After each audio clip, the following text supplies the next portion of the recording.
My husband was dying. And he was smiling. That was how I knew Richard Whitmore had one last cruel thing left to do. 3 days earlier, Dr. Harris had pulled me aside outside Richard's private hospital room and lowered his voice. Mrs. Whitmore, the treatments aren't working anymore. I looked through the glass at the man I had been married to for 17 years.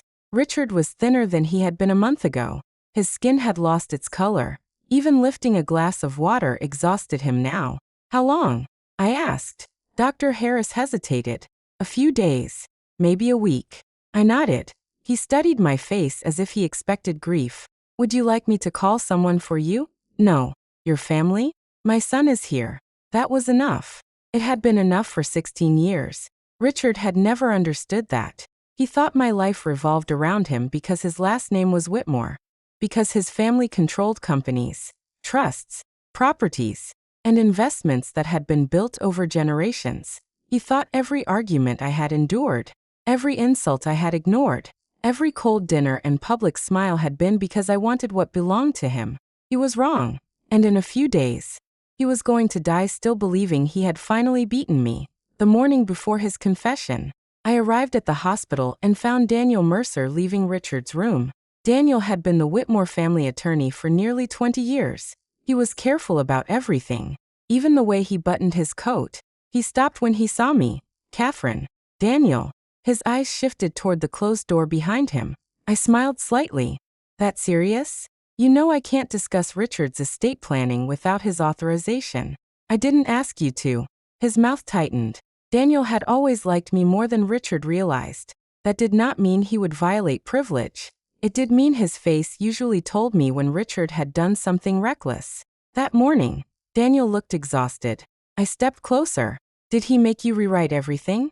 Daniel exhaled through his nose. He made decisions. That sounds diplomatic. It is. I almost laughed. Are they final? His expression changed. That was the only answer I needed. Before Daniel could respond, Richard's voice came from inside the room. Catherine. Weak as he was, he still managed to make my name sound like an accusation. I opened the door. Richard was propped against the pillows, an oxygen line under his nose. His hands looked older than the rest of him. His wedding ring hung loose around one finger, but his eyes were alert. Too alert. You were talking to Daniel, he said. I said hello. You always were curious. About you? His lips twisted. About my money.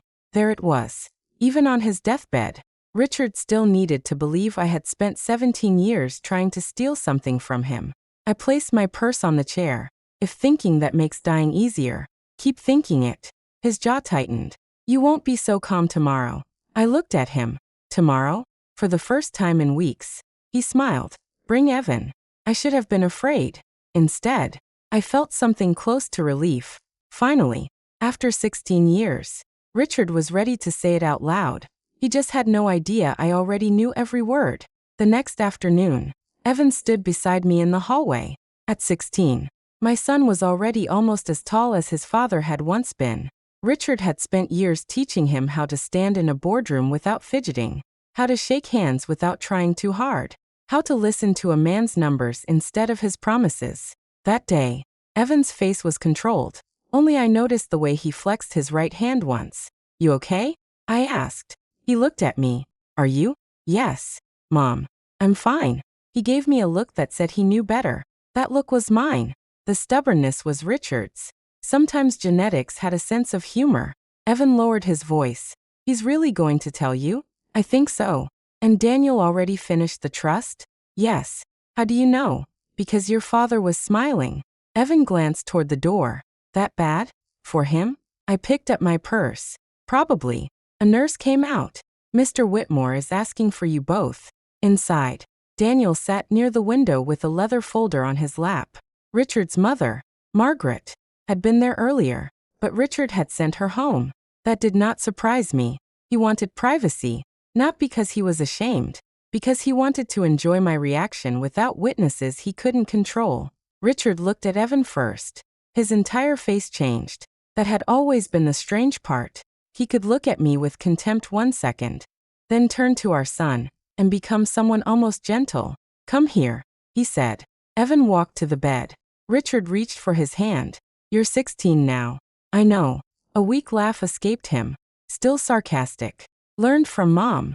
Richard's smile disappeared. Evan did not apologize. Daniel cleared his throat. Richard, before we continue, I want to make sure you understand that the documents executed yesterday, I understand them. I'm required to be precise. Richard turned impatiently toward him. Then be precise.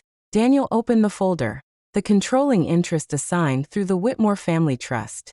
The investment accounts listed in Schedule B.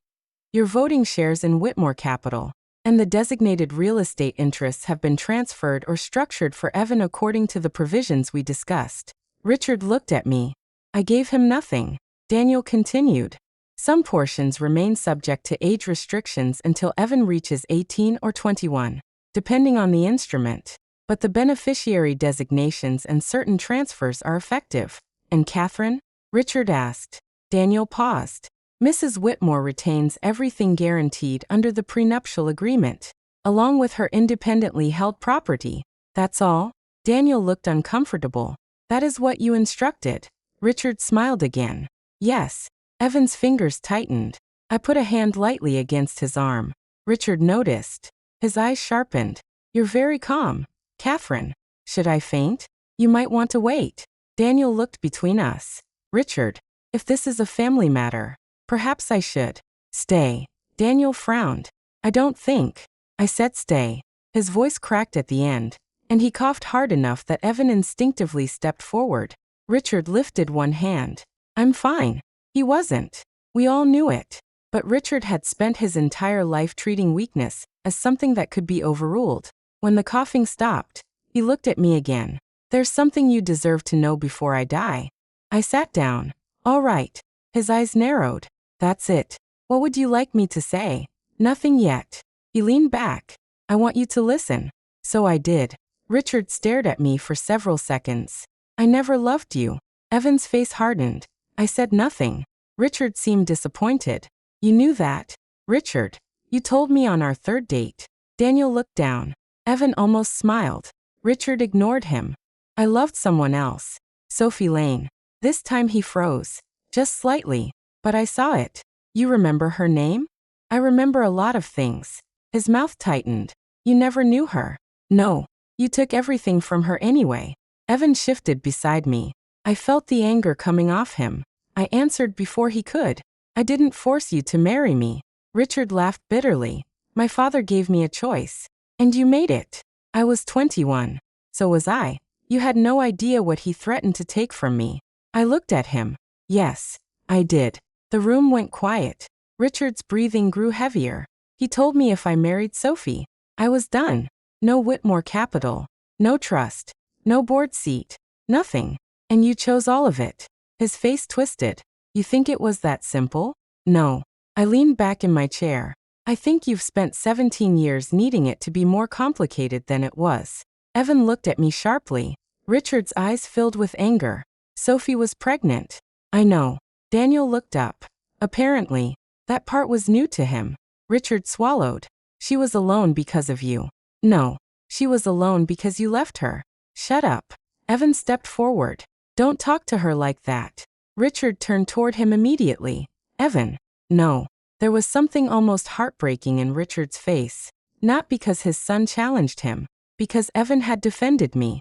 You don't understand. Richard said. Evan's expression was unreadable. You'd be surprised. Richard stared at him. For 1 second, I wondered if he had heard it. The warning. The truth hiding right under Evan's words. But Richard was too certain of his own story. He turned back to me. Sophie died giving birth. I nodded. His eyes became wet. For all his cruelty, that grief had been real. I had never doubted it. She died the same night Evan was born. Richard whispered. I remember. She died while you were lying in a private recovery room with nurses bringing you champagne. I frowned. No one brought me champagne after labor. Richard. He slammed one hand weakly against the mattress. Does everything have to be a joke to you? No. My voice softened. Only the parts you rewrite. His eyes burned. You want the truth? Yes. Fine. He pointed toward Evan. He isn't your son. Daniel went still. Evan stared at Richard. I said nothing. Richard watched me carefully. This was the moment he had waited 16 years for. I could see it in his face. He expected my mouth to open, expected me to cry, expected me to turn toward Evan in horror. Instead, I crossed one leg over the other. Richard blinked. You heard me. I heard you. His voice rose. Evan is not your child. I understood the sentence. Daniel shifted in his chair. Richard, perhaps. No. Richard's eyes never left mine. She had a son. I let him continue. Sophie gave birth before she died. His breathing became uneven. I went to see him. Evan's jaw clenched. Richard did not notice. He had no mother, no future, nothing. And Richard smiled. It was an ugly smile. And you had everything. I stared at him. You had the Whitmore name, my father's protection, your family's money, a healthy baby. He laughed once, bitter and breathless. It wasn't fair. I felt Evan's arm brush mine. I didn't move, so I fixed it. Richard said. Daniel slowly stood. What did you do? Richard ignored him. He was looking only at me now. I switched them. His eyes searched my face. I took your baby from your room. Daniel whispered. Jesus Christ. Richard kept going. I brought Sophie's son back to you. Evan lowered his eyes. Richard mistook that for shock. His voice softened. You raised him, Catherine. There was almost tenderness in the cruelty. You fed him, held him when he was sick, took him to school, sat through every stupid childhood concert. He smiled again. For 16 years, you loved another woman's child. I looked at him. Richard's eyes were shining. He was crying now, but the tears were not remorse. They were satisfaction. And your son? I asked quietly. That made his smile widen. You finally want to know? Yes. I arranged for him to be taken away. Evan's head came up. Richard did not look at him. He wasn't going to be a Whitmore. He wasn't going to inherit my name, my company, my money, because he was mine? Richard's expression hardened. Yes. Evan inhaled slowly through his nose. I touched his wrist. Wait. Richard noticed the gesture. You still don't understand. Do you? I think I do. No. His voice shook. You thought you won. He pointed weakly toward the folder in Daniel's hands. You spent 17 years in this family. You sat beside my mother. You worked your way into the foundation. You smiled at directors who hated you. He took another breath. And now everything that matters goes to Evan. Evan said quietly, Dad. Richard held up his hand. No. She needs to hear this. He looked at me with triumph. The shares, the trust, the investment accounts, the properties, control of Whitmore Capital when he's old enough. His smile trembled. All of it goes to Sophie's son. Daniel stared at him. Richard whispered, You spent 16 years raising another woman's child, and now you get to watch him inherit everything you wanted for your own. Silence filled the room. That was it. His masterpiece. The revenge Richard Whitmore had built his life around. He waited. 1 second. 2. 5. Then 10. His smile began to fade. Catherine? I looked at him. Are you finished? His face changed. What? Have you said everything? His brow furrowed. You don't understand. No. Richard. I stood. I understand perfectly. I reached for my purse. Evan closed his eyes for a moment. Daniel looked confused. Richard suddenly seemed afraid. What are you doing? I opened the clasp. You always had one problem. His voice sharpened. What problem? You believed the version of events that hurt you the least. Stop talking in riddles. I'm not. I pulled out an old cream-colored envelope. The edges were worn. I had kept it for years. Moved it from one safe deposit box to another. Richard stared at it. What is that? I held it in both hands. A very old insurance policy. Against what? You. His face went pale. I stepped closer to the bed. Do you remember the night the boys were born? His mouth twitched. Of course. You came into my hospital room a little after 2 in the morning. Richard's eyes changed. You thought I was asleep. He stopped breathing for a second. I continued. You stood beside my bed for almost a minute. Catherine. You checked the hallway twice. Stop. You lifted my baby out of the bassinet. Evan stared at his father. Daniel sat down again very slowly. Richard shook his head. You were unconscious. No. The medication. I was awake.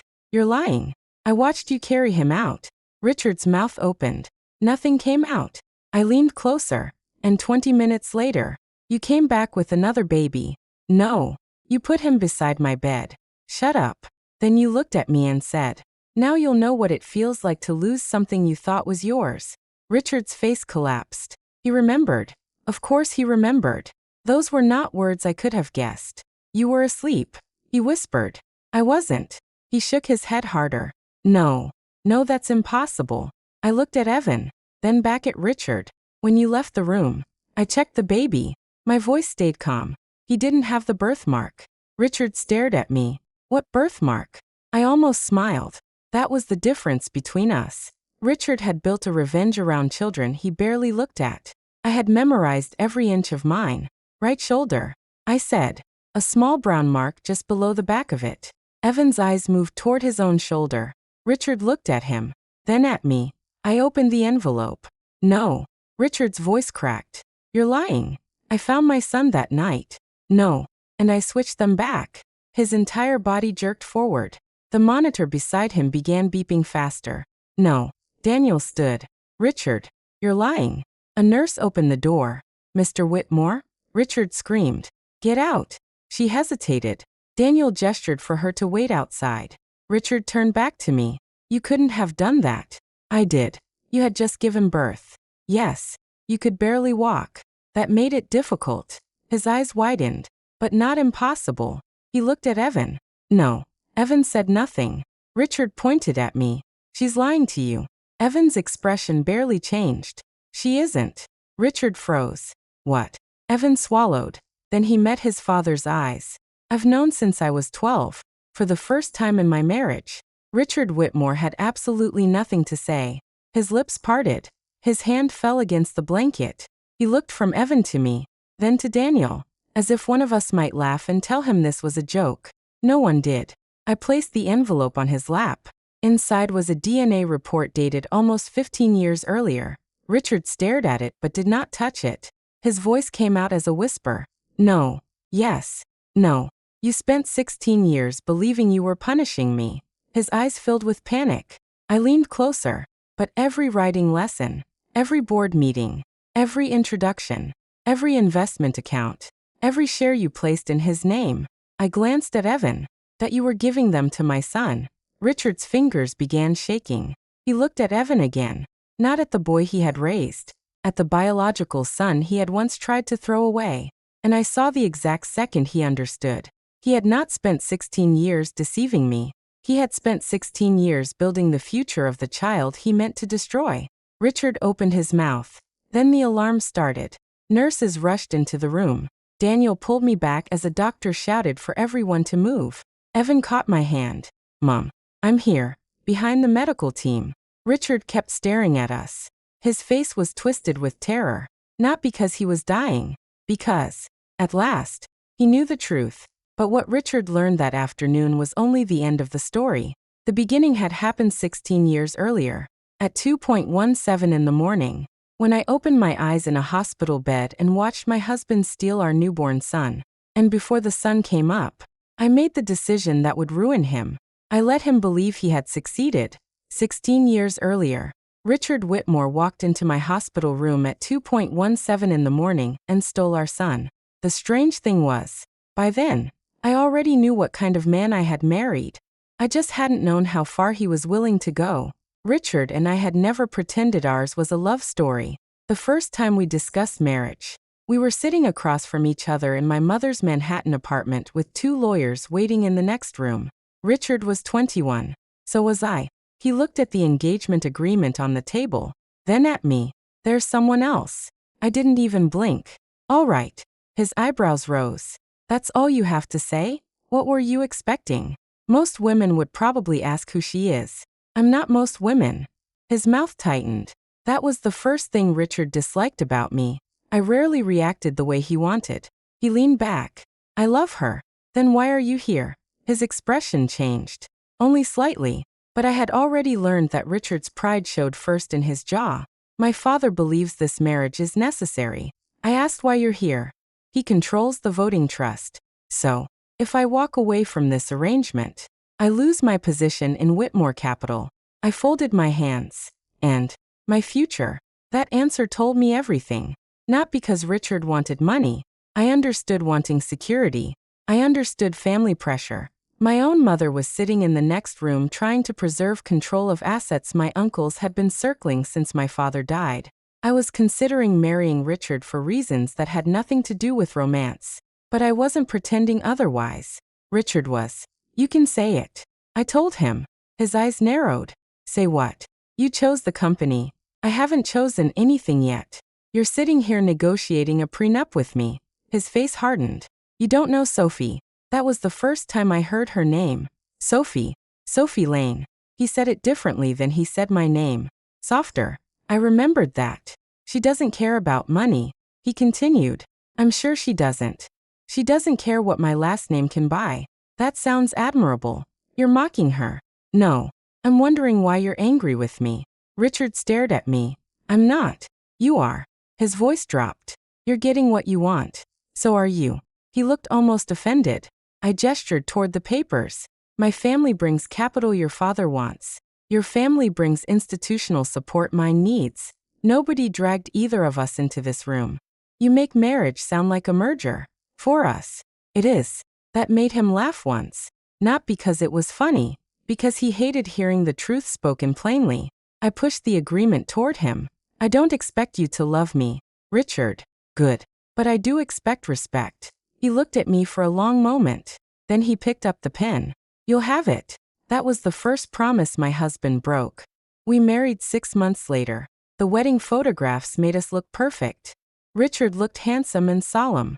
I looked young enough to still believe that two rational adults could keep a bargain even if they did not love each other. Sophie Lane was not at the wedding, but she was present in every room of our marriage. Richard never displayed a photograph. He never spoke her name in front of his parents. He didn't need to. Every time he looked at me with resentment, I knew exactly who he was thinking about. 3 months after the wedding, I discovered why. Richard came home late one evening and found me waiting in his study. His expression immediately sharpened. What? I placed a bank statement on his desk. He glanced at it, then back at me. You went through my accounts? It came to the house. That doesn't give you the right. I don't care who you send money to. He stopped. I pointed at the repeated payments to a private obstetrics practice on Park Avenue. But I do care if there's something that could affect this family legally. His face went cold. That's none of your business. She's pregnant. Silence. Richard looked away. That was confirmation enough. How far along? Why? Because I prefer not to find out from the tabloids. You think everything is about appearances. No. Your father thinks everything is about appearances. I'm simply aware of the family I married into. He gave me a bitter smile. You sound just like him. And you sound like a man angry at the wrong person. His palm struck the desk. Don't. I remained seated. Did Sophie know you were going to marry me? His nostrils flared. Yes. And she stayed with you? No. That surprised me. Richard saw it. She left me. There was humiliation beneath the anger. When, after I told her I couldn't walk away from the family, I held his gaze. So she didn't agree to be your mistress? No. And now she's pregnant. His eyes filled with something painful. She was pregnant before the wedding. For a moment, I felt sorry for him. Then he ruined it. If you hadn't come along. I stood. No. His head snapped toward me. You do not get to do that. Do what? Make me responsible for a decision you made. My father. Your father gave you a choice. He threatened to cut me off. And you decided being a Whitmore mattered more. His face flushed. You have no idea what it means to lose everything. I laughed softly. My father died when I was 19. 3 of his brothers tried to force my mother out of the company before we had buried him. I know exactly what losing everything looks like. That's different. Of course it is. Because your pain is always special. He stepped toward me. You think you're better than Sophie? No. The answer stopped him. I think she was honest. His eyes narrowed. And you? I'm honest too. I married you because our families needed each other. I never told you otherwise. I walked toward the door. Behind me, Richard said. She never wanted anything from me. I turned. Then she probably deserved the one thing you were too afraid to give her. What? You. He hated me after that. Not because I had taken Sophie from him. I hadn't. He hated me because I had said out loud what he spent the next 17 years trying not to admit. Richard Whitmore had abandoned the woman he loved, and blaming me was easier than living with that. A few months later, I discovered I was pregnant. Richard's reaction was not joy. He looked at the test in my hand and asked, "Are you sure?" "Yes." He rubbed a hand over his face. "That's inconvenient." I stared at him. "Our first child is inconvenient? You know what I mean." "No." "Explain it." He sighed. "My father is going to turn this into some dynasty celebration. That's what your family does." I didn't ask for this. Something inside me went cold. Neither did the baby. Richard looked at me, and for a second I saw regret. Then pride covered it. "Don't use a child to make this marriage into something it isn't." "I wouldn't." "Good." I rested my hand over my stomach. "But don't make the mistake of thinking this child belongs to our marriage more than he belongs to me." Richard's expression hardened. "You don't even know if it's a boy." "I know I'll protect him either way." That sentence mattered more than I understood at the time.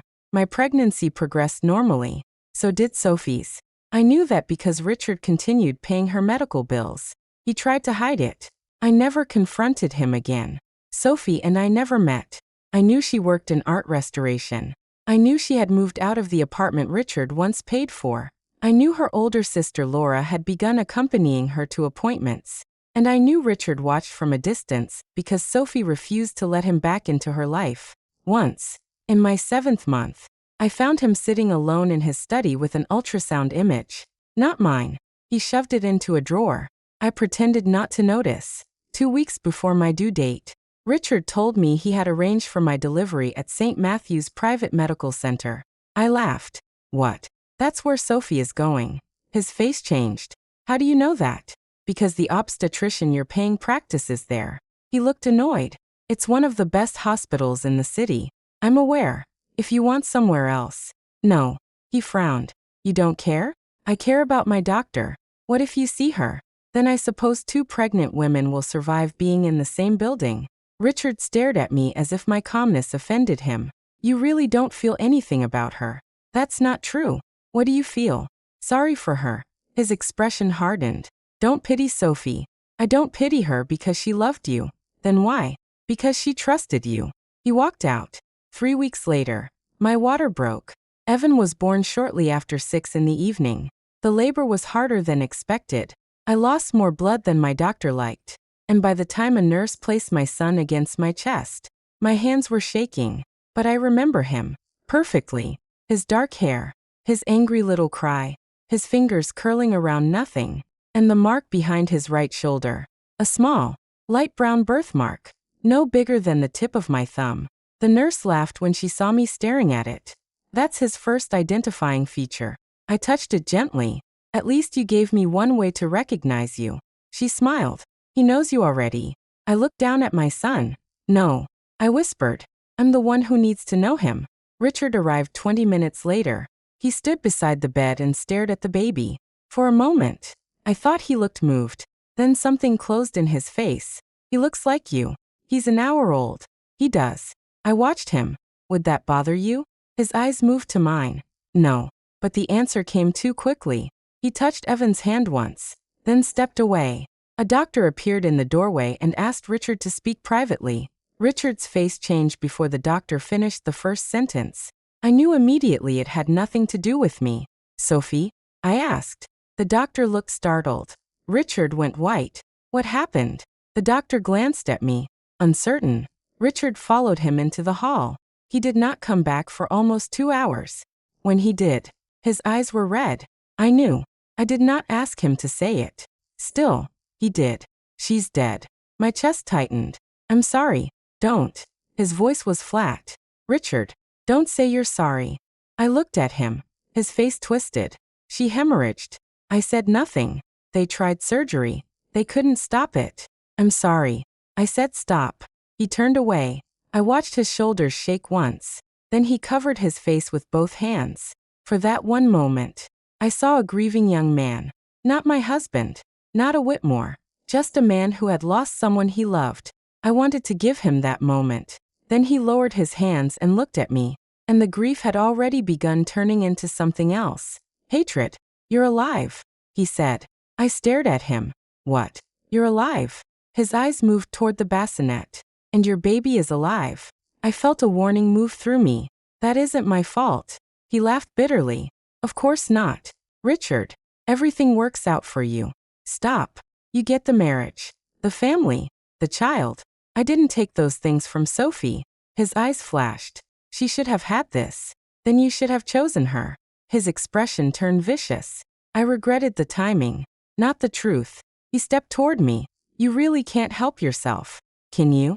I'm not doing this tonight. No. You never do anything. His voice shook. You just stand there while everyone else pays for what your family wanted. My family did not make you marry me. He looked at the bassinet. For several seconds. He said nothing. Then he walked out. I should have called security. I should have told a nurse not to let him back near my son. But grief makes dangerous behavior look temporary. That was my mistake. A nurse gave me medication shortly after midnight. I drifted in and out of sleep. At 2:17, I heard the door open. I knew the time because the digital clock faced my bed. Footsteps. Slow. Careful. I kept my eyes closed. Richard stood beside me. I could smell his cologne. He did not touch me. After several seconds, I heard the wheels of the bassinet move. My eyes opened just enough to see him. He lifted my son. Evan made a small sound. Richard froze. I almost spoke. Then I saw his face. It wasn't grief anymore. It was purpose. I closed my eyes again. He left carrying my baby. Every instinct in my body screamed at me to get up. But I stayed still, because Richard had planned something. And if I screamed before I knew what it was, he could take my son somewhere I would never find him. 17 minutes later, he returned. I heard another baby crying. Richard placed him in the bassinet. Then he stood beside my bed. I felt him looking at me, and he whispered, "Now you'll know what it feels like to lose something you thought was yours." The door closed. I waited 5 seconds, then 10. Then I forced myself upright. Pain tore through my abdomen. I nearly blacked out, but I reached the bassinet. The baby inside was crying. I pulled back the blanket, checked his right shoulder.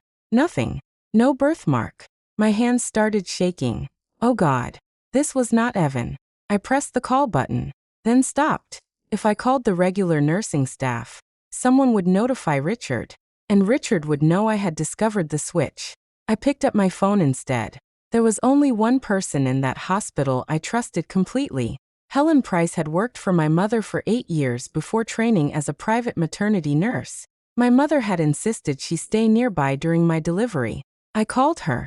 She answered on the second ring. "Catherine, come to my room." Something in my voice made her stop asking questions. "I'm coming." She arrived less than 3 minutes later. One look at me and she closed the door. "What happened?" I pointed at the baby. "That isn't my son." Helen stared at me. "What?" "Richard took Evan." "Catherine, you've had medication." "I know what I saw." She went to the bassinet. "How can you be sure?" "His shoulder." She checked. My voice broke for the first time. "Evan has a birthmark. This baby doesn't." Helen looked at me, then at the child, then back at me. "Oh my God. I need to know where my son is. We need hospital security." "No." Her head snapped toward me. "No. If security calls Richard before we find Evan, he'll move him." "Move him where?" "I don't know." I gripped the rail of the bed. "But he brought me Sophie Lane's child." Helen went pale. "You're sure?" "She died tonight." Helen knew the name. My mother knew enough about my marriage that Helen did too. She pressed both hands against the edge of the bassinet. "What are you saying?" "I'm saying Richard switched the babies." Helen stared at me as if she wanted to tell me I was insane. Then she looked at the child again. "What do you want me to do?" "Find Evan." "Catherine, please." That one word changed her expression. Helen had known me since I was 19. She had seen me bury my father. She had helped my mother through surgery. She had never heard me beg. "All right," she said. She stepped into the hall. For the next 23 minutes, I waited. They were the longest 23 minutes of my life. Then Helen returned. Her face told me everything before she spoke. "I found him." I stopped breathing. "Where?" "An unused recovery room at the end of the maternity wing." "Is he okay?" "Yes." "Are you sure?" "Yes." I started pushing myself out of bed. Helen grabbed my arm. "You can't walk." Then get me a wheelchair. Catherine, get me a wheelchair. 5 minutes later, Helen wheeled me down the hall. The pain barely registered.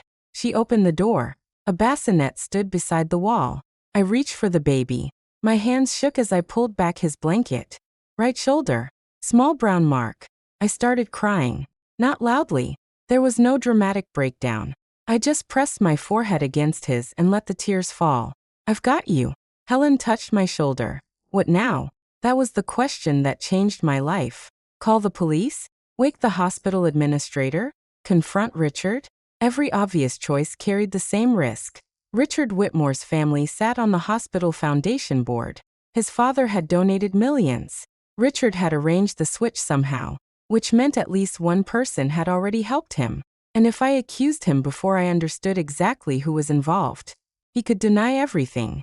Worse, he could try again. I looked at the child Richard had left in my room, Sophie's son, an innocent baby whose mother had died hours earlier.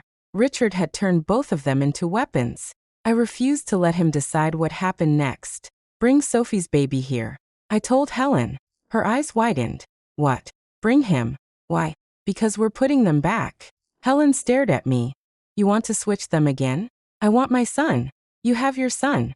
And Sophie's child needs to go back into the hospital's normal custody process before anyone realizes Richard interfered.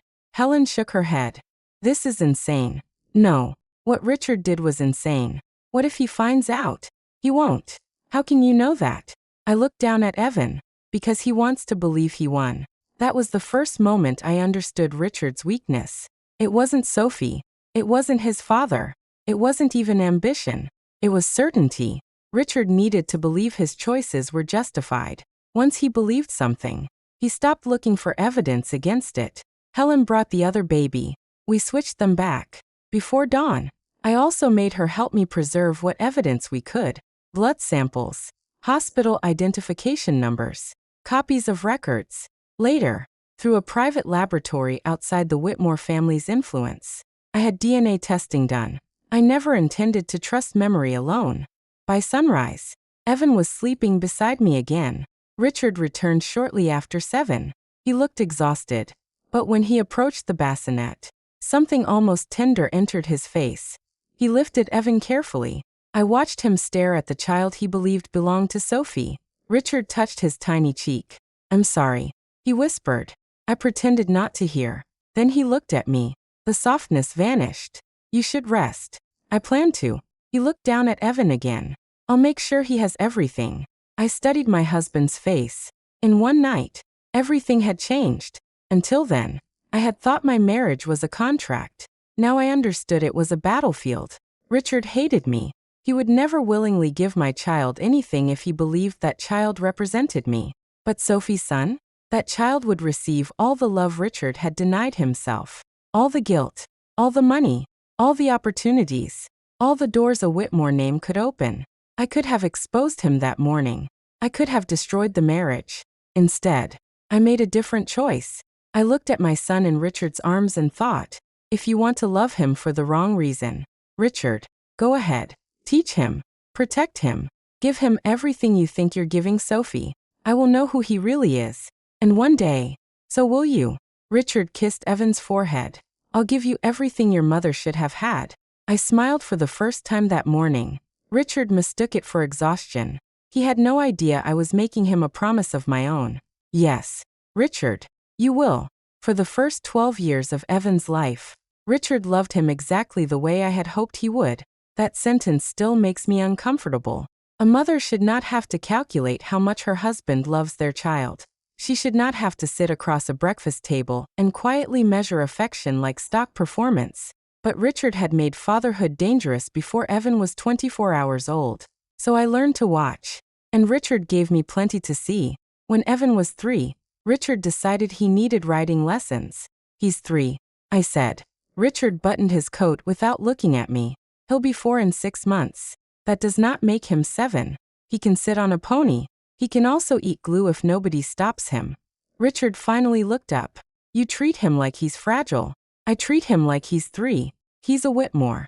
I almost laughed. You have no idea how true that is. His eyes narrowed. What's that supposed to mean? Nothing. I had become very good at saying things Richard misunderstood. At the stable, Evan took one look at the pony and backed into my legs. No. Richard crouched beside him. You haven't even tried. He's big. The pony? Evan nodded. Richard glanced at the animal. His name is Peanut. Evan frowned. That's a dumb name. Richard stared at him for half a second. Then he laughed. Really laughed. It was one of the first times I saw him do it after Sophie died. All right, Richard said. That's fair. Evan peeked around me. Does he bite? Only people who insult his name. Evan grabbed my hand. Richard smiled. I'm kidding. He held out his hand. Come on. I'll stay right next to you. Evan looked at me. I nodded. Go. Richard lifted him onto the saddle and walked beside him for nearly an hour. Every time Evan became nervous, Richard touched his knee. I'm here. At one point, Evan leaned down and whispered loudly, Dad, don't let go. Richard's face changed. I won't. I stood outside the ring and watched them. That was the problem with Richard. He was capable of tenderness, sometimes astonishing tenderness. He just believed love belonged only to people he had decided deserved it. Evan received all of it. I received none. By the time Evan was 6, Richard had built a schedule for him that looked like preparation for a diplomatic career. French twice a week, piano, swimming, writing, math tutoring. Despite the fact that Evan was already ahead of his grade, I found the printed schedule on the kitchen counter. This is ridiculous. Richard looked up from his coffee. What is? He's 6. He likes learning. He also likes dinosaurs and waffles shaped like Mickey Mouse. I'm not banning dinosaurs. You scheduled 30 minutes for free play. Richard folded the newspaper. You think discipline is cruel because nobody ever required it from you. I smiled. You really should stop making statements about my childhood when you weren't there. He ignored that. Evan will thank me later. Evan walked in wearing one sock and carrying a plastic Tyrannosaurus Rex. Thank you for what? Richard's expression immediately softened. Nothing. Evan climbed into the chair between us. Mom says my schedule is ridiculous. Richard slowly turned toward me. I took a sip of coffee. I stand by it. Evan considered this. Can I quit piano? No. Richard and I said together. Evan groaned. For 1 second. We looked like a normal family. Those moments happened often enough to be dangerous. If Richard had been cruel every hour of every day, leaving would have been simple. But he was not. He remembered Evan's school projects. He knew the names of his teachers. He stayed up all night beside him when he had pneumonia at 7. When Evan woke coughing and scared, Richard was the one who carried him downstairs because he refused to wait for the elevator. At the hospital, a nurse told Richard only one parent could go into the treatment room. Richard said, "Then it's me." I looked at him. Excuse me? He's asking for me. He's asking for both of us. Evan, half asleep against my shoulder, whispered, "Mom can come too." The nurse smiled. "We'll make an exception." Richard spent the next 2 hours holding Evan's hand. I watched him and wondered something I hated myself for wondering. If Richard knew the truth, would he still be sitting there? Would he still look terrified every time Evan coughed? I never allowed myself to answer. At 8, Evan first entered Whitmore Capital, not the lobby. Richard had taken him there many times. This time, he took him upstairs, to the executive floor. I found out because Evan came home carrying a leather portfolio almost as large as his torso. He dropped it on the kitchen table. "Dad gave me homework." I looked at Richard. "He is 8. Richard removed his cufflinks. "It's not homework." Evan opened the folder. Inside was a simplified balance sheet. I stared at it. "You gave an 8-year-old a balance sheet?" Richard shrugged. "He asked what I do all day." "So you gave him liabilities?" "He likes numbers." Evan pointed to one line. "What does accounts receivable mean?" I sat beside him. Richard immediately said, "I'll explain it." I looked at him.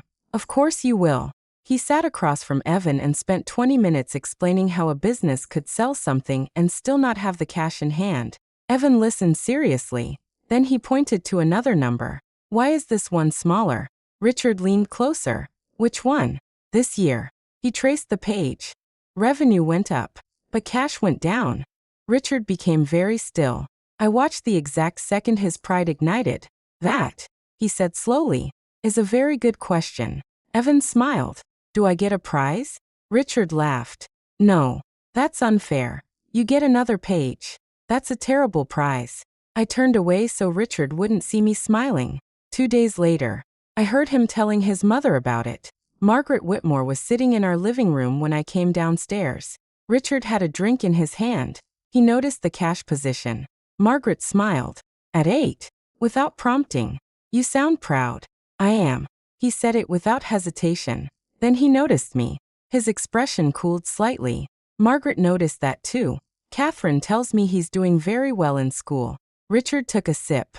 School is designed to make average children feel accomplished. I raised an eyebrow. And here I thought 3rd grade existed to teach multiplication. Margaret hid a smile. Richard ignored me. He needs to understand how the real world works.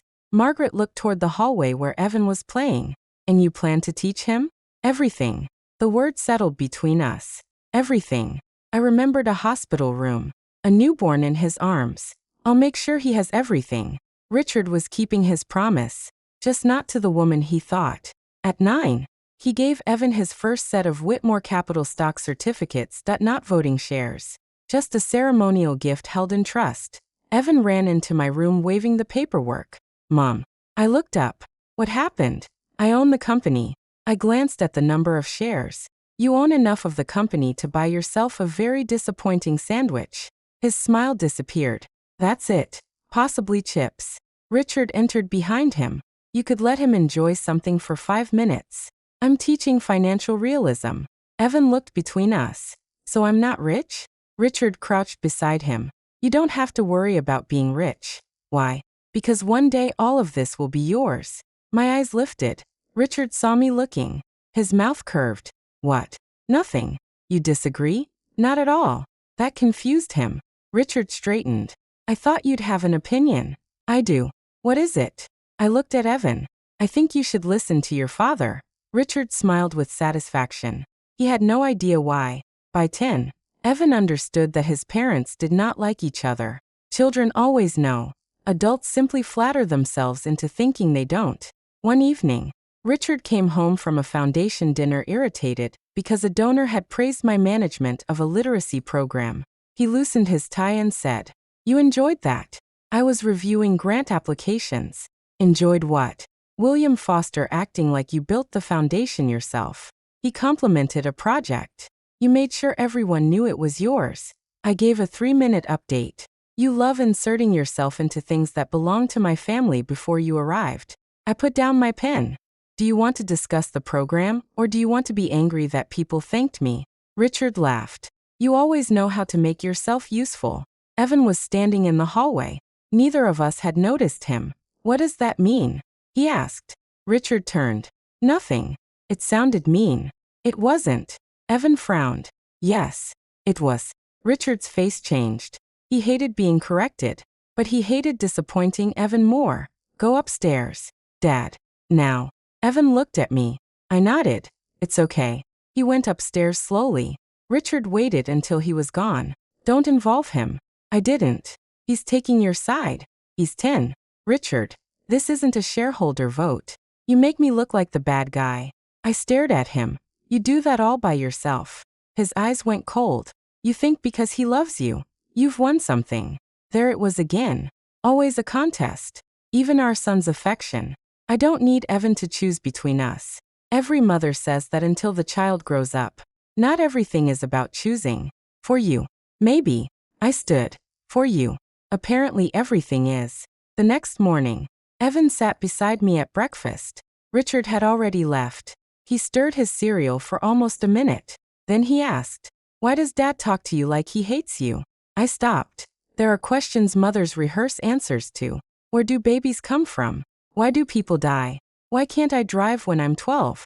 I had never rehearsed that one. Your father has complicated feelings about our marriage. That means yes. No. Evan looked unconvinced. He doesn't talk to Grandma that way. That's because Grandma would hit him with her purse. He laughed, then became serious again. Did you do something to him? My chest tightened. No. Did he do something to you? I looked at my son. 10 years old.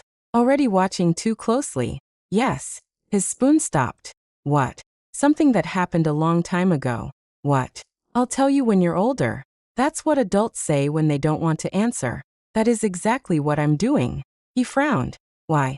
Because there are things you deserve to understand when you have enough information to understand them properly.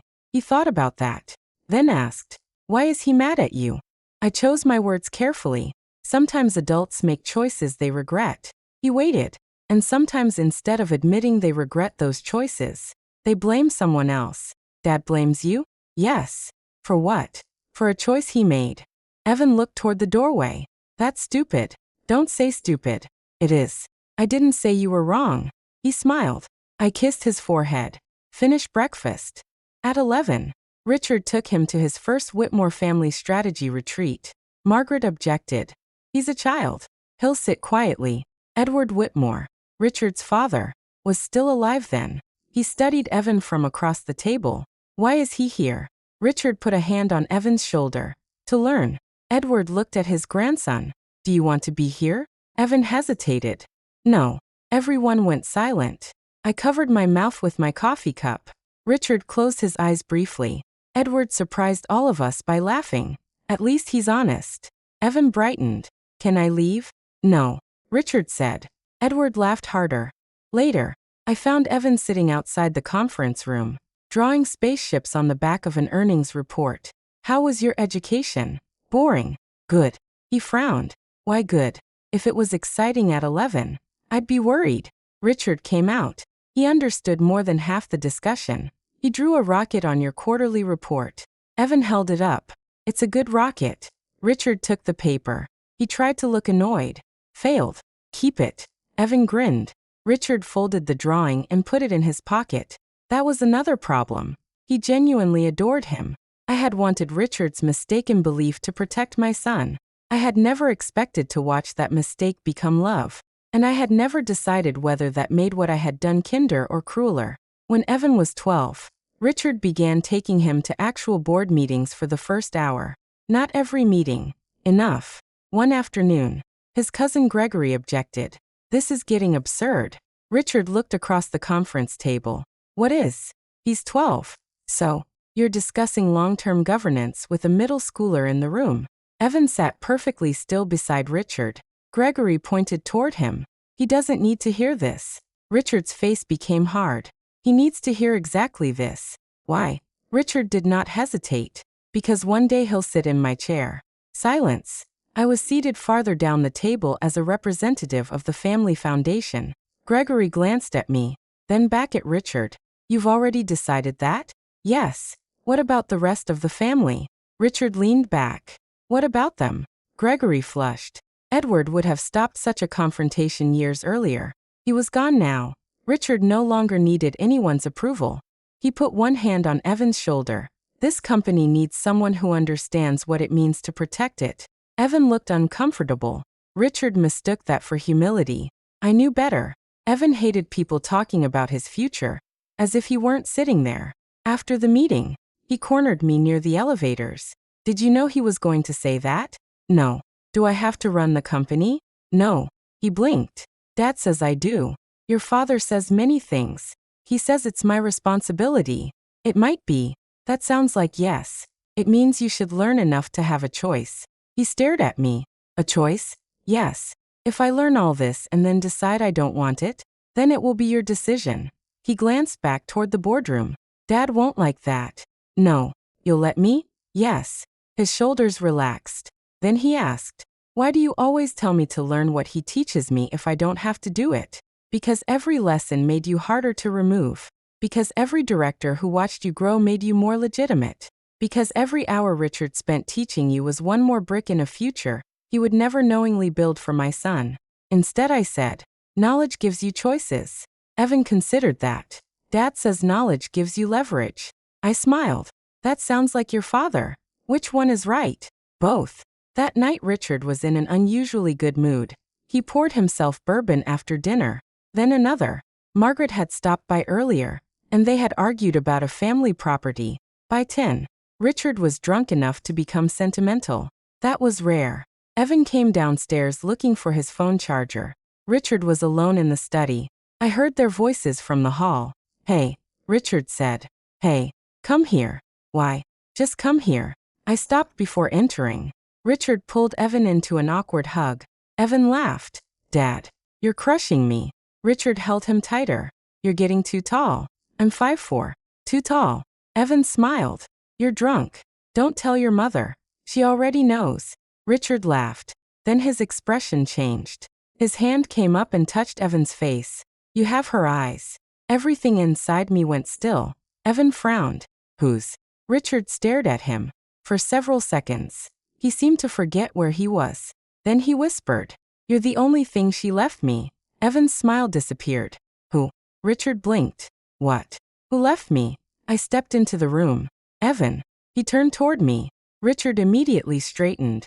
His face closed. Go upstairs. Evan didn't move. Who were you talking about? No one. You said I have her eyes. I said you have your mother's eyes. Evan looked at me, then back at Richard. No, you didn't. Richard stood too quickly and grabbed the desk for balance. You misunderstood. Who is she? That's enough. Evan stared at his father. Richard's jaw tightened. Go to bed. Evan walked out. He passed me without speaking. Richard reached for his glass. I took it first. He glared at me. Give me that. You've had enough. I said give it to me. You almost told him. His face changed. I don't know what you're talking about. Sophie. The name sobered him faster than coffee ever could. He glanced toward the door. Keep your voice down. You said he had her eyes. Richard looked at me with disgust. He does. I almost laughed at the absurdity. Evan had my eyes, not Sophie's. Richard had spent 12 years seeing a dead woman wherever he needed to see her. You need to be more careful. I said. Why? Because he's not 6 anymore. Richard's eyes narrowed. You sound worried. I am. What are you afraid he'll discover? I held his gaze. You tell me. For 1 second. Something uncertain moved across his face. Then it was gone. You don't know anything. I placed his bourbon on the desk. Good night, Richard. The next morning, Evan was unusually quiet. 3 days later, I discovered he had searched Sophie Lane's name on the family computer. A week after that, he asked Margaret whether she remembered anyone named Sophie. Margaret lied badly. That only made him more suspicious. Then he began looking through old newspaper archives, birth announcements, obituaries, charity records, anything tied to the date he was born. I knew what was coming. Still, I waited. 2 weeks later, Evan walked into my office after school. He closed the door behind him. He was holding 3 printed pages. His face was pale. He placed the first one on my desk. It was Sophie Lane's obituary. The date of death was the same date as Evan's birth. The second page was an old article mentioning Richard Whitmore and Sophie at a museum fundraiser the year before our wedding. The third was a record showing Sophie had given birth at St. Matthew's. Evan's hands were shaking. Who is she? I looked at the photograph, then at my son. Evan, don't tell me I'm too young. His voice cracked. Dad said I'm the only thing she left him.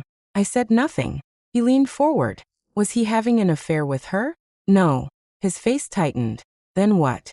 She was in his life before me. His eyes searched mine. Was he in love with her? Yes. That answer hurt him more than I expected. He looked down at the obituary again. Then he asked the question I had spent 12 years fearing. Why did she have a baby the day I was born? I could hear my own heartbeat. Evan slowly raised his eyes. And why does Dad think that baby was me? And why does Dad think that baby was me? Evan stood across from my desk with Sophie Lane's obituary between us. He was 12 years old. Too young for the truth. Old enough to know I was hiding it. I had spent years telling myself I would explain everything when the time was right. That afternoon, I finally understood there was never going to be a right time. Only a moment when lying became worse than telling him. Sit down, I said. His face tightened. No, Evan.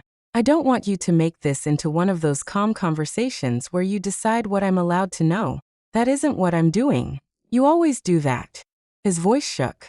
You tell me enough to make me stop asking. I looked at him for several seconds. Then I closed the office door. All right. He swallowed. All right, what? You want the truth? Yes. All of it? Yes. You may wish later that I had waited. I already wish you hadn't. That hurt. I let it. He had earned the right to be angry. I picked up Sophie's obituary. Your father loved her before he married me. I know that part. She was pregnant when we got married. His eyes widened. With me? No. He stared at me. I saw the exact moment he understood there was another possibility. Then whose baby? Richard's. His face went pale. He had another son? Yes. Where is he? He's alive.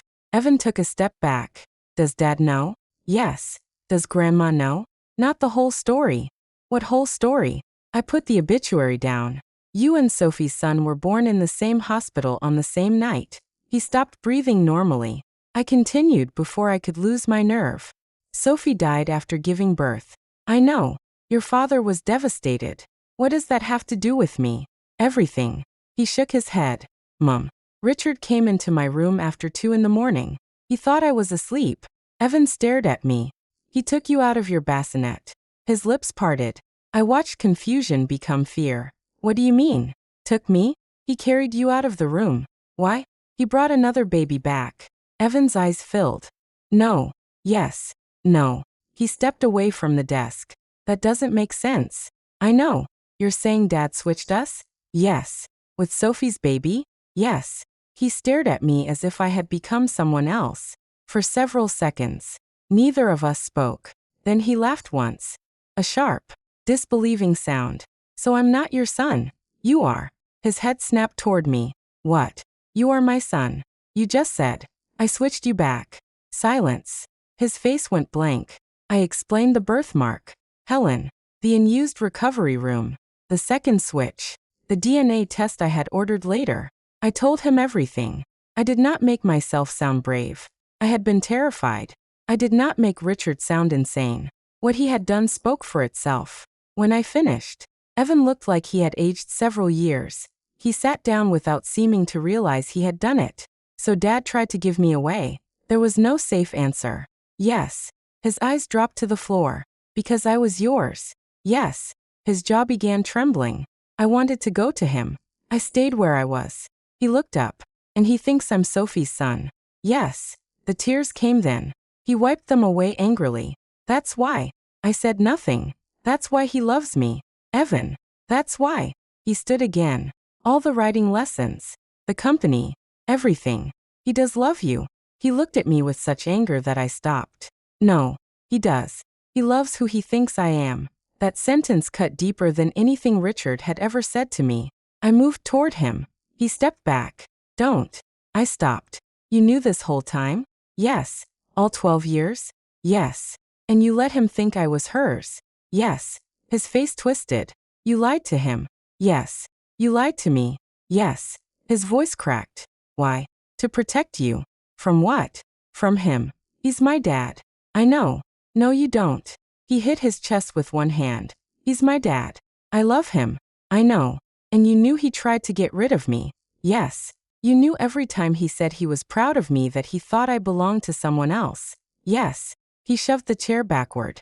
It hit the wall. And you just watched? My throat tightened. Yes. He stared at me. Was I your revenge? No. You used me. No. You let him raise me because you wanted his money. That is not why. Then why? Because I had watched him look at you before he knew who you were supposed to be. Evan froze. He looked at you like you were an inconvenience. I hated saying it. But he had asked for the truth. The minute he believed you were Sophie's son, that changed. Evan's face crumpled. That's worse. I know. No, you don't. He turned away. You could have left. Maybe. You could have told everyone. Maybe. You could have told him I was his. And then what? He spun around. He would have known the truth. Yes. He's my father. Yes. He might have loved me anyway. There it was. The question underneath every other question. I could have lied. I could have said of course he would. Instead, I said nothing. Evan stared at me. His voice dropped. You don't think he would have? I don't know. That means no. It means I was not willing to gamble your childhood on finding out. His eyes filled again. So you gambled it on a lie? Yes. That stopped him. I did not defend myself. I did not tell him mothers make impossible choices. I did not tell him I had done my best. Those things may have been true. They would have sounded like excuses. He picked up Sophie's obituary. I hate this. I know. I hate him. I said nothing. I hate you too. My chest tightened. All right. His eyes widened. Almost offended. That's all you're going to say? You're allowed to hate me. I don't want permission. I know. He walked out. For the next several weeks, Evan barely spoke to me unless necessary. He was not much warmer with Richard. Richard noticed immediately. One night he cornered me in the study. What did you say to him? I kept reading. About what? Don't do that. I looked up. Do what? Pretend you don't know. Richard stepped closer. He barely looks at me. He's 12. He didn't suddenly become 12 3 weeks ago. I closed the folder. He's asking questions. Richard's face changed. What questions? About you. What about me? Your life before our marriage. His eyes sharpened. Sophie? I said nothing. He swore under his breath. What did you tell him? The truth where I could. What does that mean? It means I did not tell him she was an evil woman who stole his father away. If that's what you're worried about, don't be cute. I'm not. Richard pointed toward me. Whatever you're doing, stop. What exactly do you think I'm doing? Trying to turn him against me. I almost smiled. Why would I need to? His eyes went cold. You've always hated how close we are. That's not true. You hate that he listens to me. I'm grateful he listens to you. That confused him. It always did. You think I'm stupid? No. You think I don't know what you want. What do I want? Richard? You want him to be yours. The room went quiet. I stared at him. For one glorious second. I almost laughed. He frowned. What? Nothing. Why are you looking at me like that? Because sometimes you say things that are much funnier than you realize. He stepped toward me. I'm warning you. Catherine, do not poison him against me. I won't have to. His face hardened. I walked out. Evan heard more than either of us realized during those months. That was how he learned the second half of the truth. Not from me. From Richard himself. It happened one evening after a family dinner. Margaret had left early. Evan was supposed to be upstairs finishing homework. Richard and I were in his study discussing a trust committee meeting. He had been irritated all day. Finally, he threw the report onto his desk. You're getting too involved. In what? The family structure. I sit on the foundation board. That's charity work.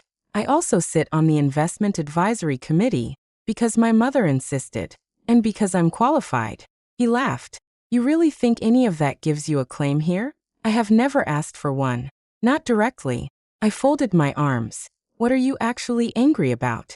He poured himself a drink. The fact that you still act like this marriage has a future. I stared at him. Do I? Once Evan is 18, there won't be any reason to keep pretending.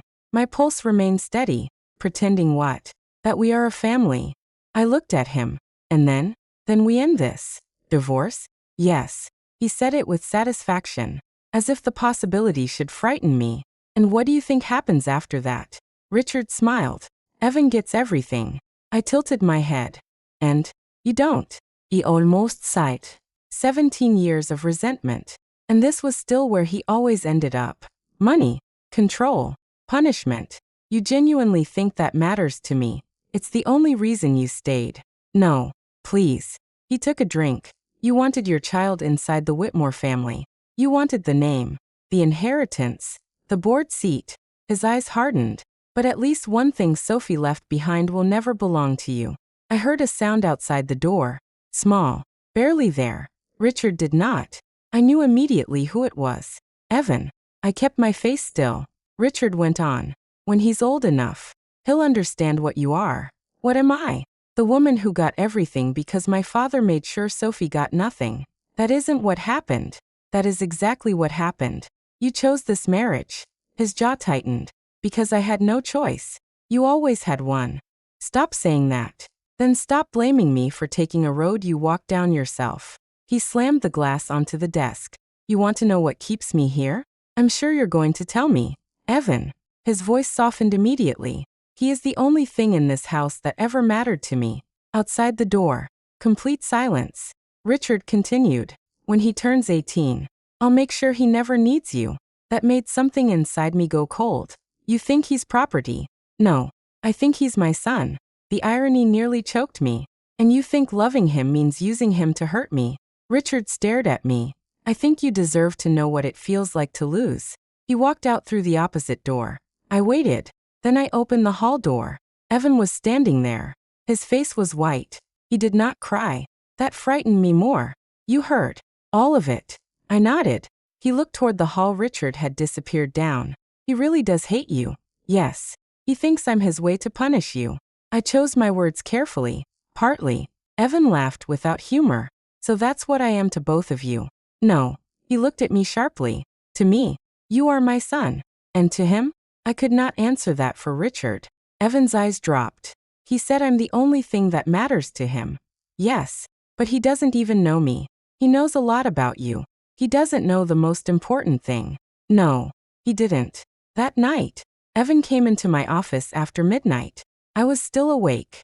He stood in the doorway with his arms folded. I'm still mad at you. I know. I don't forgive you. I know. He frowned. You keep saying that. Because I'm listening. He came inside. I may never forgive you for lying to me. That's your right. He stared at me for a long time. Then he sat down. But I'm not giving him anything. I looked at him. What does that mean? He thinks I belong to Sophie. Yes. He thinks everything he teaches me is going to her son. Yes. Evan's jaw tightened. But I'm his son. Yes. And I'm yours. Yes. So if Whitmore Capital is supposed to go to his son, why should I walk away just because he hates who my mother is? I said nothing. Evan leaned forward. I'm not letting him punish you with things that are already mine. For the first time since I told him the truth, I saw something other than pain in his face. Purpose. It scared me. Listen to me, I said. He frowned. I am not asking you to steal anything. I know. We will not forge documents. I know. We will not manipulate your grandmother. I know. We will not hurt Sophie's son. That made him pause. You know where he is? Yes. His eyes widened. Who is he? His name is Noah Lane. Does Dad know? He knows Sophie had a son. He does not know where Noah is now. Do you? Yes. How? I've made sure he was safe. Evan stared at me. You've been watching him? From a distance. Why? Because none of this was his fault. He sat back. For the first time, some of the anger in his face softened. Does he know about me? No. Does he know what Dad did? No. Good. I nodded. Good. Evan looked down at his hands. Then said, so what do we do? He looked at me. You said you won't steal. I won't. And I won't. Good. But if Dad wants to teach me how the company works, I waited. I'll learn. If he introduces you to directors, I'll remember them. If he puts assets in your name, I won't refuse them just to protect him from his own lie. I studied my 12-year-old son. Part of me wanted to end it immediately. Take him away. Tell Richard everything. Burn the entire plan down before my child became part of it. But then I remembered that hospital room. Richard carrying my newborn away. Because he hated me more than he loved his own son. I remembered the 11 years that followed. Every opportunity. Every lesson. Every declaration that Evan would inherit. Richard had built this road himself. I had simply refused to move my son out of the way. You don't have to become him, I said. Evan's expression tightened. I don't want to. Then learn everything he can teach you. He looked at me. And decide for yourself what kind of man you'll be when you have the power he thinks makes him important. Evan held my gaze. Then nodded. The next morning, Richard was at breakfast when Evan walked in. Richard looked surprised. Evan had avoided eating with him for weeks. Morning, Richard said carefully. Morning. Evan sat across from him. Richard glanced at me. I continued drinking my coffee. After a moment, Evan asked, are you still taking me to the office Saturday? Richard's entire face changed. Relief. Pride. Something close to joy. Yes. What are we doing? I thought you didn't care. I changed my mind. Richard smiled. We're reviewing the Hanover acquisition. Evan nodded. Can I see the numbers before Saturday? Richard's smile widened. I'll have them sent to you. Okay. Richard reached across the table and squeezed his shoulder. That's my boy. Evan looked at him. For half a second, I saw the pain return. Then it disappeared. Yeah, he said quietly. I am. Richard heard agreement. I heard something else entirely. From that day forward, Evan stopped running from his father's lessons. He absorbed them. At 13, he learned how Richard evaluated debt. At 14, he sat beside him during negotiations and learned when silence made people nervous. At 15, directors began asking Evan what he thought instead of simply smiling at the owner's son. Richard was thrilled. You see, He told me one evening. He finally understands what I've been trying to give him. I looked over the report in my hands. Yes. Richard frowned at the ease of my answer. You're not going to argue? Why would I? He gave me a suspicious look. I smiled. Keep teaching him. Richard. He mistook that for sarcasm. It wasn't. And then, during Evan's 16th year, something happened I had not planned for. Richard became sick. At first he called it exhaustion, then a virus, then something doctors could fix. 3 months later, he collapsed halfway through a board presentation. I was in the room. So was Evan. Richard reached for the edge of the table and missed. Dad. Evan caught him before he hit the floor. For one terrifying second, all strategy disappeared from my son's face. He was 12 again, a frightened boy holding the father he still loved. At the hospital, Dr. Harris asked to speak with us privately. Richard refused. Say it here. The doctor looked at Evan. Richard snapped. He's 16. Not 6. Dr. Harris took a breath. The disease has progressed more aggressively than we expected. Richard's eyes narrowed. What does that mean? It means we need to discuss treatment goals. I asked what it means. The doctor hesitated, then said, it may not be curable. Evan looked down. I watched Richard absorb the sentence. For the first time in his life, he could not negotiate with the person delivering bad news. He was silent for nearly a minute. Then he looked at me, not frightened, not apologetic, calculating. He turned back to Dr. Harris. How much time? We can't say precisely. Months. Possibly. Richard nodded once. Then he looked at Evan. And finally at me. His face changed. I knew that expression. He had made a decision. Call Daniel Mercer. I stared at him. Richard adjusted the hospital blanket with a hand that had begun to tremble. I need to update my estate plan. And just like that, death did not make my husband think about forgiveness. It made him think about one final way to win. Richard began planning his death the same way he had run Whitmore Capital, with lawyers, spreadsheets, deadlines, and the absolute conviction that everyone else in the room was less intelligent than he was. 2 days after Dr. Harris told us the disease was no longer curable, Daniel Mercer arrived at our house with 3 binders, and the expression of a man who already regretted agreeing to the meeting. Richard had refused to stay in the hospital. If I'm dying, he told the doctor, I'm not doing it under fluorescent lights. So a private medical team was installed at home, and Richard moved most of his business into the library. I walked in that afternoon and found Daniel sitting across from him. Richard looked irritated. That usually meant Daniel had told him something legally accurate. What's the problem? I asked. Richard's eyes narrowed. Who invited you? It's my house too. For now. Daniel looked at the floor. I smiled. You're going to have to work harder than that. Richard turned to Daniel. Can we continue? Daniel adjusted his glasses. As I was saying, there is a difference between what you can designate through your personal estate and what is governed by the Whitmore Family Trust. I know that. I'm making sure you understand. I understand my own family structure better than anyone. Daniel paused. Then you understand that certain transfers, once completed, will not be simple to reverse. Richard's expression hardened. I don't intend to reverse them. I leaned against the doorway. What are you transferring? Richard looked at me. There was satisfaction in his face. You're curious after all. Mostly about why Daniel looks like he needs aspirin. Daniel almost smiled. Richard didn't. This does not concern you. Then I'll leave. I turned. Catherine. I looked back. Richard studied me. Aren't you going to ask what you're getting? No. He frowned. Why not? Because I read the prenup before I signed it. That's all you think you're entitled to? It's all I expect from you. His face tightened. You always pretend money doesn't matter. I've never said money doesn't matter. Then what is this performance? No performance. I looked at the binders. You're dying. You want control over what happens after you're gone. So you're arranging it. His eyes narrowed. And you don't care how. I care that Evan is protected. Richard leaned back. There it was. The reaction I had expected.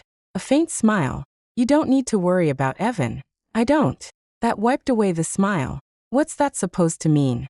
It means exactly what I said. He stared at me. Then he turned back to Daniel. Continue. I left. Richard called me back 5 minutes later. Not because he needed me. because he needed an audience. When I returned, Daniel had opened one of the binders. Richard pointed toward the chair. Sit. I remained standing. Why? I want you to hear this. Daniel sighed. Richard, she's my wife. There's no issue. Daniel looked at me apologetically. Richard began speaking before he could object. My voting shares in Whitmore Capital will be placed under the structure we discussed. Daniel nodded. For Evan's benefit. Yes. The distribution schedule you proposed is aggressive. He can handle it. He's 16. He won't be 16 forever. Daniel glanced at me. The voting authority remains subject to trustee oversight until the age threshold. Richard's jaw tightened. Temporary oversight. Yes. And after that? Assuming the conditions are met, Evan receives the authority described in the trust. Richard looked directly at me. What about the investment accounts? Daniel turned a page. Those can be transferred into the irrevocable structure once the final tax review is completed. Do it. The commercial real estate interests? Evan. The Wyoming land holdings? Evan. The Whitmore Family Limited Partnership units held personally by you? Evan. Daniel stopped writing. Richard. What? You are concentrating a significant portion of your personal holdings in one beneficiary. That's the point. Daniel leaned back. There are other family members. I'm aware. Your mother. She has her own money. Your wife. Richard looked at me. Catherine has exactly what she negotiated 17 years ago. I shrugged. Daniel looked uncomfortable. She also remains your spouse. Legally. The word hung in the room. Richard smiled at me. Is that difficult to hear? No. That irritated him. He had spent so many years trying to hurt me that he could no longer recognize when he was wasting his energy. Daniel closed one binder. I need to say this clearly. If we establish the new trust as drafted and complete the transfers, you may not be able to simply undo them later, because you change your mind. Richard laughed. Why would I change my mind? I'm doing my job. Then do it. Daniel held his gaze. Once this is executed, changing it will not be simple. Richard looked at me. That's exactly what I want. I almost thanked him. Instead, I said, good. He frowned. What? You heard Daniel. If you're certain, you should finish it. Richard stared at me suspiciously. You're agreeing with me? I don't need to agree. They're your assets. For the next 3 weeks, Richard became obsessed. Every morning brought another call, another lawyer, another trust officer, another document. He transferred assets while he still had the physical strength and legal capacity to sign them. Daniel was careful to document everything. More than once, he had Richard's doctors certify that he was mentally competent. Richard resented it. Do I sound incompetent? Daniel answered calmly. You sound angry. That wasn't the question. No, you do not sound incompetent. Then stop treating me like I am. I'm protecting your instructions from being challenged later. Richard looked toward me. By whom? Daniel followed his gaze. I laughed. Don't flatter yourself. Richard's eyes hardened. You could contest it. Why would I? To get more. I already have what I need. His expression became almost mocking. Do you? Yes. Evan was standing in the doorway. Neither of them had noticed him. He looked at me. I looked at him. That was all. Richard waved him inside. Good. You should hear this. Evan sat beside Daniel. Richard slid a financial statement toward him. These are the operating companies underneath the family holding structure. Evan studied the page. You've shown me this. I showed you last year's version. What changed? Richard smiled. Good question. He spent the next hour explaining control rights. Not just ownership. Control. He explained why a person with fewer economic shares could still influence a company through voting agreements. He explained succession committees, trustees, board alliances, the difference between inheriting wealth and inheriting power. Evan listened carefully. At one point, he asked, why are you telling me all this now? Richard stopped. For just a second, fear moved through his expression. Then he covered it. Because I don't have the luxury of waiting until you're 30. Evan looked down. Richard's voice softened. You need to be ready. For you to die? Daniel went still. Richard swallowed. Yes. Evan's fingers curled around the edge of the paper. For all the lies between them, he still loved his father. That was the part nobody could reduce to strategy. Richard reached across the table. You'll be fine. Evan gave him a sad smile. You don't know that. I do. How? Because I raised you. Evan looked at him for several seconds, then said quietly, yeah. Richard didn't hear what I heard in that answer. A question, a wound, and something that was beginning to close. Later that night, Evan found me in the kitchen. He really thinks he's dying. Yes. He keeps acting like this is another deal. That's how your father handles fear. Evan leaned against the counter. Do you feel sorry for him? I thought about it. Yes. His eyebrows rose. You do? Yes. After everything? I didn't say I forgive him. Evan looked toward the hall. Sometimes I wish you'd just hate him. I did for a while. What changed? I got tired. He almost smiled. Then his expression turned serious. He told me I'll control Whitmore someday. I know. He's making it legal. Yes. Evan looked at me. Do you ever feel guilty? There were many possible answers. I chose the true one. About letting him believe the lie? He nodded. Yes. That surprised him. All the time. Then why didn't you stop? Because guilt doesn't automatically mean a decision was wrong. He looked down. I don't know if I could do what you did. I hope you never have to. A week later, Margaret Whitmore came to see me. Richard was asleep after treatment. She closed the door to my office and sat across from me. At 68, Margaret was still one of the most composed women I knew. That day, her hands would not stop moving. He's getting worse. Yes. He won't talk to me about it. He talks to Daniel. Her mouth tightened. Of course he does. I poured her coffee. She didn't touch it. What is he doing with the estate? You should ask him. I did. And he told me not to interfere. That sounds like Richard. Margaret stared at me. Then she said, he's leaving almost everything he controls to Evan. Isn't he? I did not answer. I know my son. She looked tired. He thinks money can finish arguments after he's dead. That also sounds like Richard. Margaret leaned forward. Why aren't you fighting him? For what? For yourself. I'm fine. Her eyes filled unexpectedly. You're 35. Catherine, you've spent half your adult life married to a man who punishes you for something you didn't do. I looked away. She had never said it that plainly. Margaret continued. I know he loved Sophie. My eyes returned to her. I know Edward forced the choice. And I know Richard blamed everyone except himself afterward.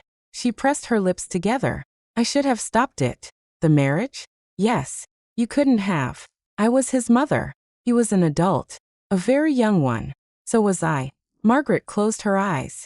That's what I forget. I sat across from her. She looked at me. Why did you stay? Because leaving too early might have cost Evan everything Richard was willing to give him. Because staying let me watch. Because knowing where Richard was gave me more control than wondering what he might do from a distance. Because once Evan grew older, staying became easier than dismantling the arrangement. But I didn't tell Margaret any of that. I had reasons. Were they worth it? I thought of Evan. Yes. Margaret followed my eyes toward the family photograph on my desk. Her expression softened. You always loved that boy fiercely. I do. Richard does too. I looked at her. She saw something in my face. What? Nothing. She frowned. You've been saying nothing for 17 years whenever you mean something. I smiled faintly. You know me well. Not well enough. Neither did Richard. That was why we were still here. The next morning, I received an email from a woman named Laura Lane. I had not heard directly from her in almost a year. The subject line read, Noah's program. I opened it alone. Laura never knew who I really was. Years earlier, through an attorney and a small education foundation, I had arranged support for Noah. Not enough to make questions inevitable. Enough to make certain opportunities possible. Summer science programs. A private high school scholarship gap. Books. Travel for an academic competition. Nothing extravagant. Nothing tied to the Whitmore name. Laura believed the foundation had discovered Noah through a regional scholarship program. In the email, she thanked the organization for helping him attend a summer engineering program in Massachusetts. There was a photograph attached. Noah stood beside a small robotics project, smiling. He had Sophie's mouth. I knew because I had seen old photographs. There was nothing of Richard in the expression. At least nothing I could recognize. Laura wrote that Noah was considering engineering schools, and that he had earned a merit scholarship. At the bottom she wrote, he has worked very hard. I think Sophie would be proud of him. I sat there for a long time. Then I forwarded the email to the attorney who managed the foundation. My message was simple. Cover the remaining program fee. This will be the final anonymous contribution. He called me 5 minutes later. Are you sure? Yes. We can continue through college. No. Why stop now? Because he can stand on his own. There was a pause. All right. And make sure my name never appears anywhere. It never has. Keep it that way. After I ended the call, Evan walked in. He saw the photograph on the screen. Is that him? I did not pretend otherwise. Yes. Noah? Yes. He came closer. He studied the picture. He looks normal. I smiled. What were you expecting? I don't know. He looked embarrassed. Someone who looked like Dad, I guess. He may. Evan shook his head. I don't see it. Neither did I. He looked at the email. You paid for this? Part of it. Does he know? No. Does Aunt Laura know? She isn't your aunt. You know what I mean? No. She doesn't know. Evan looked at me. You're stopping? Yes. Why? Because helping him was never supposed to create a relationship he didn't choose. Evan was quiet. Then he asked, if Dad dies, are you going to tell Noah? No. Never? Not unless there is a reason that belongs to Noah. He frowned. He deserves the truth. Maybe. That's not an answer. The truth can be a gift. It can also be a burden. I closed the laptop. Your father already used that boy once without his consent. I'm not going to do the same. Evan nodded slowly.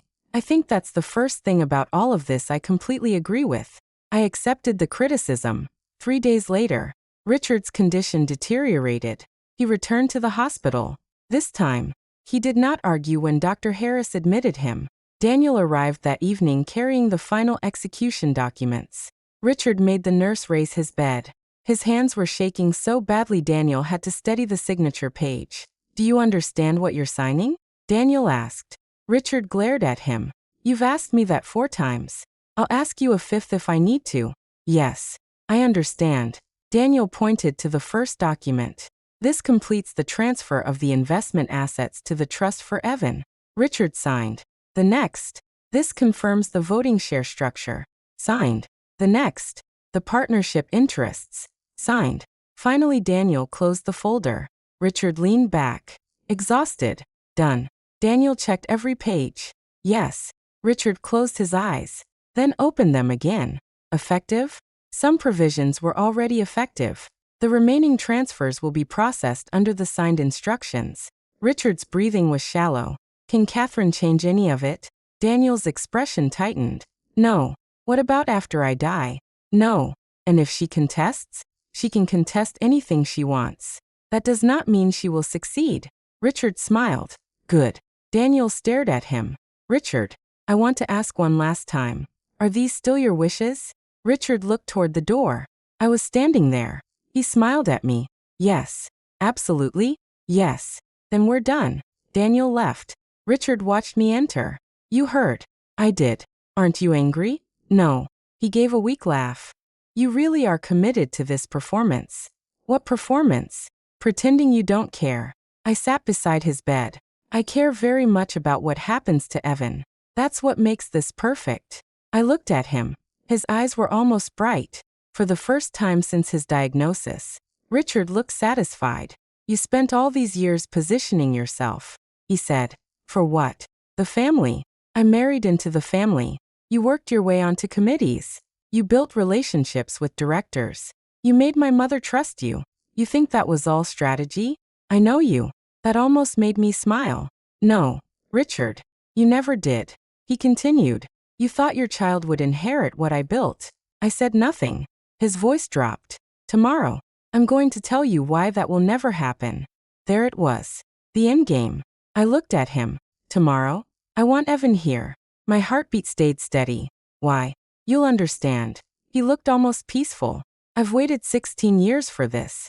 I studied his face. Not regret. Not forgiveness. Not a dying man desperate to make things right. Richard wanted to spend one of his final days watching me discover that my life had been a lie. I stood. Then get some rest. His eyes narrowed. You're not curious? I can wait until tomorrow. As I reached the door, Richard called after me. Catherine. I turned. You always thought you were smarter than me. I never said that. You didn't have to. He smiled. Tomorrow you'll finally understand that I was 3 steps ahead of you the entire time. I looked at my dying husband. For 17 years, Richard had mistaken silence for ignorance, patience for weakness, and restraint for defeat. The documents beside his bed had been signed. The trust was funded. The shares were committed. The future he thought he had stolen from my son was now legally waiting for him. Richard believed tomorrow would be the day he finally destroyed me. He had no idea that his last act of revenge had completed the plan I made 16 years ago. I smiled. Good night, Richard. Then I walked out and called Evan. Tomorrow. I told him. There was a pause. He's going to say it? Yes. And everything is final? I looked back through the hospital room window. Daniel was putting the executed documents into his briefcase. Yes. Evan exhaled. Neither of us sounded victorious. That mattered, because by then, this had stopped being a game. A man was dying. A son was about to hear his father confess that he had once tried to throw him away. And a 16-year lie was finally going to end. But Richard still thought the truth belonged to him. He still believed he had chosen the time, the place, and the ending. He was wrong about all 3. Richard stared at the DNA report on his lap, as if the numbers might rearrange themselves if he waited long enough. They didn't. The monitor beside him kept beeping too quickly. A nurse stood outside the door, watching through the glass. Daniel remained near the wall. Evan stood beside me. And my husband, who had spent 16 years waiting to reveal the greatest secret of our marriage, finally understood that the secret had never belonged to him. No. Richard whispered again. His fingers dragged across the page. This is fake. I said nothing. He looked at Daniel. Tell her. Daniel frowned. Tell her what? That this proves nothing. Daniel glanced at the report. I'm not a geneticist. You're my lawyer. That doesn't make me a geneticist. Richard's face twisted. Then get someone in here who can verify it. I reached into my purse again. I already did. His eyes snapped toward me. I placed another folder beside the first. This one was done 3 years later through a different laboratory. He stared at it. You tested him twice? Yes. Why? Because I knew someday you might force me to prove it. His mouth opened, closed. Then he looked at Evan. Show me your shoulder. Evan's face hardened. What? Your shoulder. Dad. Show me. Evan looked at me. I did not move. This had to be his choice. After a moment, he pulled the collar of his shirt aside enough to expose the back of his right shoulder. The small brown birthmark was still there. Richard stared at it. I saw recognition arrive slowly. Not because he remembered seeing it when Evan was born. He didn't. That was the point. He had barely looked. But he remembered me mentioning it moments earlier. And now the physical evidence was standing in front of him. His hand began shaking harder. No. Evan let his shirt fall back into place. Richard looked at him. You knew? Evan did not answer immediately. Richard's voice cracked. You said you knew. Since I was 12. For years? Yes. Richard looked at me. Then back at Evan. You knew for 4 years and you never told me? Evan's expression changed. For the first time, anger broke through the control. You want to talk about not telling people things? Richard flinched. That's different. How? I was protecting you. Evan stared at him. From what? Richard hesitated. From the truth. Evan gave a short, bitter laugh. That's what Mom said. Richard's eyes flicked toward me. Don't compare me to her. Why not? Because she used you. Evan went still. Richard pointed at me. She let this happen. She let me believe. You switched us first. Richard stopped. Evan stepped closer to the bed. You took me out of Mom's room. His voice was quiet now. That was worse. You were going to send me away. Richard's breathing became uneven. You don't understand what happened that night. I understand exactly what happened. No, you don't. Sophie died. And you were angry. I loved her. So you punished a newborn? Richard looked stricken. I wasn't thinking. You were thinking enough to switch 2 babies. Daniel lowered his eyes. Richard whispered. I had just watched her die. Evan's jaw tightened. And that made me responsible? No. Then why did I have to lose my mother? You didn't. Because she stopped you. Richard looked toward me. I had seen him angry thousands of times. This was different. This was a man discovering that his most carefully protected story no longer worked. He had always told himself that terrible circumstances had forced him into terrible choices. Now his son was asking the question he had avoided for 16 years. Why should innocent people have paid for them? Richard swallowed. I would have made sure you were cared for. Evan stared at him. You don't know that. I do. No. You wanted me gone. I never wanted you hurt. You just didn't want me. Richard recoiled. That isn't true. You didn't even know me. You were a baby. Exactly. Evan's eyes filled. But he did not look away. You were ready to throw me away, because you hated my mother. Richard reached toward him. Evan. Evan stepped back.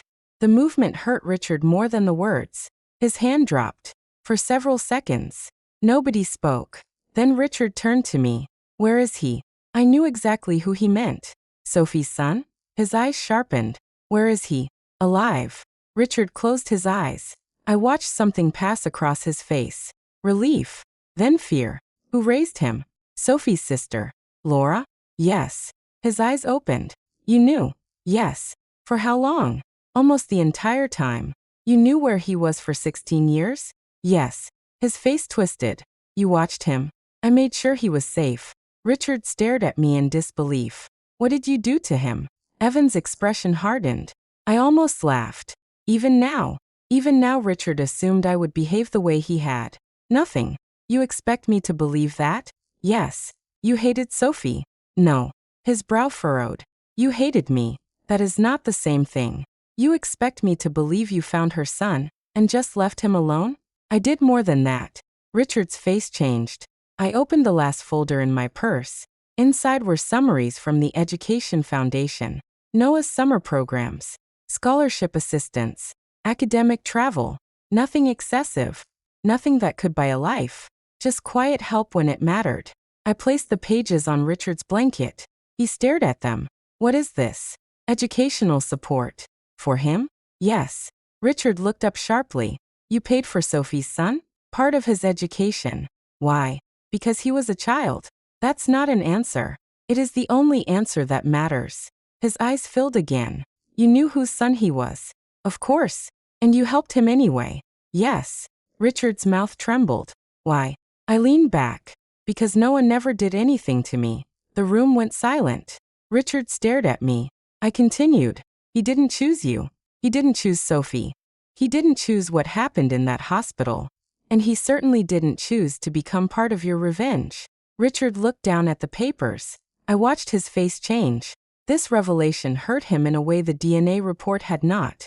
The DNA report told him he had lost. The records showed him why. Because for 16 years, he had assumed everyone thought the way he did. If I knew where Noah was, surely I would hurt him, use him, hide him, turn him against Richard. Instead, I had left him alone, safe. That forced Richard to see the contrast between us. You should have told me, he whispered. I looked at him. That Noah was alive? Yes. Why? He was Sophie's son. And? Richard looked stunned. And I had a right to know. I almost felt sorry for him. No. Richard. His head lifted. Sophie had made it clear before she died that she did not want you controlling her life. She would have changed her mind. You don't know that. He was my son. And Evan was your son. That silenced him. He looked at Evan. I saw the words land. He could not demand rights over one son while pretending he had been entitled to discard the other. You knew where Noah was. He whispered. Yes. Does he know about me? No. Does he know what I did? No. Richard looked almost desperate. Will you tell him? That decision isn't about you. His face tightened. What does that mean? It means Noah has spent 16 years building a life that has nothing to do with Whitmore money, Whitmore grudges, or our marriage. He deserves to know who his father is. Maybe, he deserves to know the truth if knowing it serves him. Richard shook his head. You don't get to decide that. Neither do you anymore. His face hardened. There it was. The old Richard. The man who believed authority could substitute for morality. I could contact him. No. You can't stop me. Daniel finally spoke. Richard. Richard glared at him. What? You're in no condition to start making arrangements involving a minor you have not legally recognized. He's my son. Daniel's expression remained neutral. Biologically. Perhaps. Legally, there may be questions that require documentation. Richard closed his eyes. For the first time, even his name could not solve the problem immediately. He had spent 16 years assuming Noah was already his in every way that mattered. He had never bothered to verify it, because he thought Evan was Noah. Richard suddenly reached for the documents beside him. The trust. Daniel straightened. What about it? Change it. Daniel did not move. Richard's voice rose. Change it. Richard, I want the trust changed. He pointed toward Evan. Those assets were supposed to go to Sophie's son. Evan went completely still. There it was. The answer. The one he had been afraid of since he was 12. Even now, after 16 years of raising him, Richard's first instinct was to take everything back once he learned whose child Evan really was. I looked at my son. His face had gone pale. Richard didn't notice. He was focused on Daniel. I want everything stopped. Daniel walked closer. Some of those transfers cannot simply be stopped. I signed them yesterday. Yes. So reverse them. I warned you. I don't care what you warned me. Daniel's expression became firmer. The trust structure you insisted on is irrevocable as to certain transferred assets. Richard stared at him. Then dissolve it. That is not how it works. I own those assets. Some of them. Legally. You no longer do. Richard looked stunned. Who does? Daniel glanced at Evan. The trust. Richard's breathing accelerated. And he's the beneficiary. Yes. Change the beneficiary. Not by simply signing a new page. I'll sue. Daniel stared at him. Whom? Richard opened his mouth. Nothing came out. Daniel continued. You also completed separate transfers of partnership interests and certain investment assets. The voting structure is already in motion. Richard's eyes moved toward me.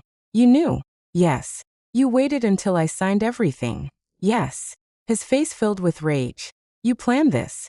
No. Don't lie to me. I didn't create your trust. You knew what I believed. Yes. You let me give him everything. Yes. Because you knew he was yours. Yes. His voice broke. You stole this family from me. That was the moment I finally became angry. Not 17 years ago. Not in the hospital.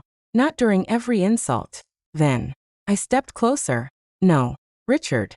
He stared at me. You don't get to say that. You manipulated. You stole our son out of a hospital bassinet. He stopped. You decided he deserved to lose his mother, because you hated me. I was grieving. You were cruel. You don't know what Sophie's death did to me.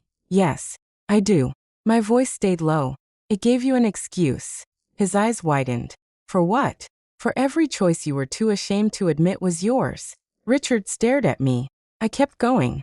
Your father told you to choose. He threatened me. Yes. He told me I would lose everything. And you believed him. I would have. So you chose Whitmore. I was 21. So was I. I had been raised for that company my entire life. Then say it. His brow furrowed. Say what? That you chose it. His jaw clenched. I loved Sophie. I know. I would have married her. But you didn't. My father. No. I shook my head. Edward Whitmore didn't stand at the altar in your place. Richard stared at me. He didn't sign our marriage certificate. He didn't climb into bed with me and create Evan. He didn't walk into that hospital room and take our son. You did. Richard's face crumpled. You chose the inheritance. You chose the company. You chose the marriage. And when Sophie died, instead of admitting you hated yourself for making those choices, you decided to hate me. His eyes filled. You think this makes you better than me? No. Then what do you want? Nothing. The answer seemed to confuse him more than anger would have. I wanted nothing from you that day except my son back. I looked at Evan. And after that, I wanted him safe. Richard shook his head. You wanted my money. I wanted his future. That's the same thing. No, it is. You could have lost every dollar and I would still have protected him. Then why stay? Because you made staying useful. His face tightened. That's what this was to you. After you took my baby? Yes. He looked wounded. Almost offended. You turned our marriage into a strategy. You turned it into a war. And then you were arrogant enough to show me exactly how to win. Richard stared at me. I did not smile. There was nothing funny about it. You wanted Sophie's son to inherit Whitmore. So every time you gave Evan another opportunity, I let you. You introduced him to directors. I encouraged him to listen. You taught him how to read financial statements. I made sure he did his homework. You brought him into the company. I made sure he earned respect when he got there. You told him one day everything would be his. And now it is. Richard's eyes closed. No. Yes. His shoulders shook. You trapped me. I looked at him. No. Richard. You trapped yourself. He opened his eyes again. Then he looked at Evan. Not at me. That was the only person who mattered now. Evan. My son did not respond. Look at me. Evan slowly raised his eyes. Richard reached toward him.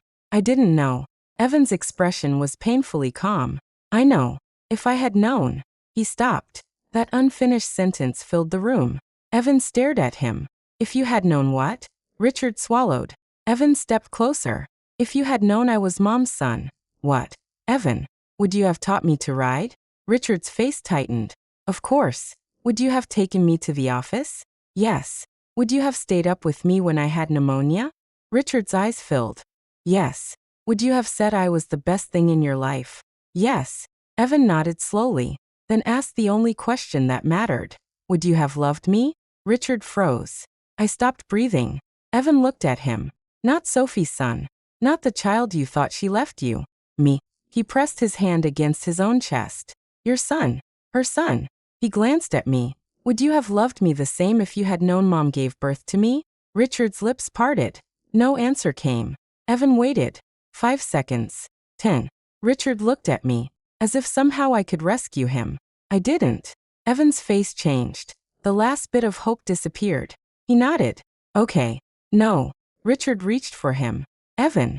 Wait. I have my answer. I didn't say anything. That's the answer. Richard began crying. Not quietly. His whole face collapsed. I loved you. Evan stopped. Richard gripped the blanket. Whatever else happened. I loved you. Evan's eyes filled too. I know. Richard looked almost relieved. Then Evan continued. But you loved who you thought I was. No. Yes. You were still you. Then why did you just try to take everything away from me the second you found out who my mother was? Richard stared at him. There was nowhere left to hide. Evan wiped his eyes. I spent 4 years hoping Mom was wrong. Richard whispered. About what? About you. That hurt him. I saw it. I thought maybe if you ever found out, it wouldn't matter. Evan swallowed. Because you raised me. You knew me. You loved me. His voice cracked. But it mattered immediately. No. You told Daniel to change the trust. I was shocked. You didn't even think. Evan nodded sadly. That's the problem. Richard covered his face. For 16 years he had believed his revenge would end with me devastated beside his deathbed. Instead, he was the one crying. And neither Evan nor I felt victorious. Because revenge looks cleaner from a distance. Up close, it is mostly damaged people discovering that being right does not repair what was broken. Richard lowered his hands. His breathing had become worse. Was any of it real? The question was directed at me. I looked at him. What? Our marriage. I thought about 17 years. The contracts. The dinners. The arguments. The child between us. Yes. His eyes widened. What? Evan was real. I glanced at our son. Your love for Sophie was real. Richard's mouth trembled. Your hatred for me was real. I paused. The lie was the story you told yourself about why any of it happened. He looked away. A minute later, the nurse came inside. Mr. Whitmore needs to rest. Richard did not argue. That frightened everyone. Evan hesitated near the door. Richard called his name. Evan. My son turned. Richard looked smaller than I had ever seen him. I am sorry.